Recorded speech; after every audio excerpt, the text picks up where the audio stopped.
Go! Bali-balita ang may hirap ay mababaw ang kaligayahan. Totoo nga kaya ito. Magandang umaga mga tagapagmula. Ngayon ay ating kakausapin ang isang tao. Poli! Ayon sa isang website, ay totoo Lakas yung boses nyo! ay mababaw ang sila sa maliit na bagay. Blocking? Ito ay totoo. Kaming may hirap ay magkaroon lang ng pagkain kahit konti lang na magsasalo-saluhan ng ng pamilya. Masaya na kami doon. Ito lang. Totoo po ba na mababaw ang kasiyahan na katulad ninyo sa maliit na bagay? Ako, masaya sa maliit na bagay. Kaya ko maging malaki man o maliit.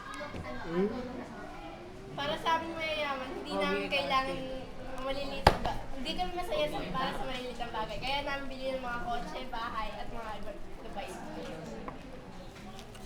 Ngayon, napatunayan natin na ang mga hirap na Pilipino ay masaya sa maliit na bagay. Ngayon, magsasarap.